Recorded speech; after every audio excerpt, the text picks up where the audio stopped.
MILF published an editorial saying that, I'll read parts of it. You should atone for the varnish sins of your fathers in this country, including the massacres of thousands of Moros in Mindanao. What is your reaction? I'm surprised. I was surprised.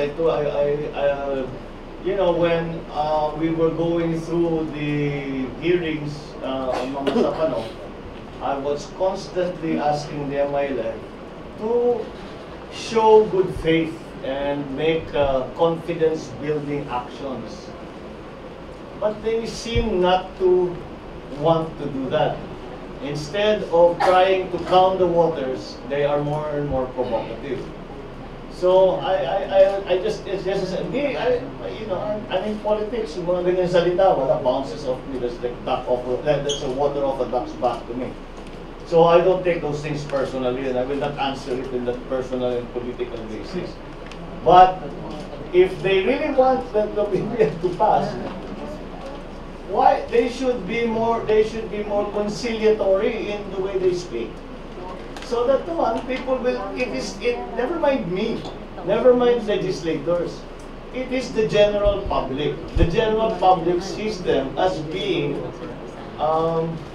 completely unreasonable in terms of softening or changing their position. So that is just some expressions now of how do you say, good faith, or that they're trying, then perhaps that way we can slowly regain the support of the public. This cannot succeed without the support of the public. Ang ending nito lahat, pagka hindi binoto ng taong bayan nito, kasi pakapit na rin tayo sa 2016 election. Ano pwedeng sabihin ng ng mga grupo? Ano, ikaw, congressman, anong naging position mo sa BBM?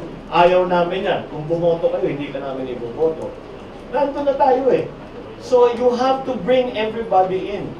You know, it is a political question. Politics is a game of addition, not subtraction. Huwag ka makipag-away. Kaibiganin mo ang mga tao, palapitin mo sa'yo. That's the process. And that has been always my advice to the MILF. I even mentioned this to Chairman Datugan Abbas. Mag-anonymous ba? Anyway, sinabi ko sa kanya, sabihin mo yung pangalan mo, ano ba mawawala sa iyo? Maliit na bagay. It's not important to me, but it's important to people. Ba't hindi pa rin magawa? Yung pagbalik ng armas, hindi magawa. Tapos yung paghuli Usman, hindi maliwanag na silang gumawa, but they claim that they were the ones who did it. And then yung mga salitang ganyan, walang hindi nakakatulong. It's not helpful. Again, forget me and what my this is and all of that. But why is that necessary?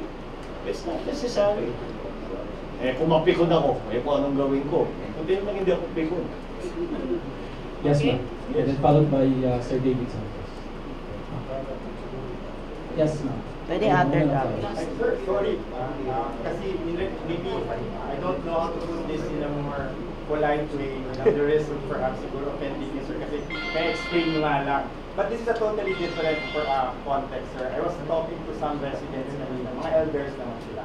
And I was asking them what were their expectations for that particular public hospital. So they wanted to listen to you. Because the last time they heard about a Marcos was supposedly during their time nadidig po yung father ng po, sir, sa supposed alleged abuses in their communities. So now this time, they wanted to listen to you on how you can help their communities now be better, develop, and be peaceful. Siguro your thoughts lang siguro, sir. I mean, siguro just to address it lang. I'm glad that they are open-minded and want to listen to me. But we are not here to talk about history. We are here to talk about the BBM. And I am not, it is for me, kaya tawag hearing, para pakikinggan ko nga ang mga resource persons tungkol sa kanilang mga iniisip and how this approaches. So all of these other really unrelated issues remain unrelated. I am focused on the peace process. Not so closely focused, BBL lang. I am focused on the peace process.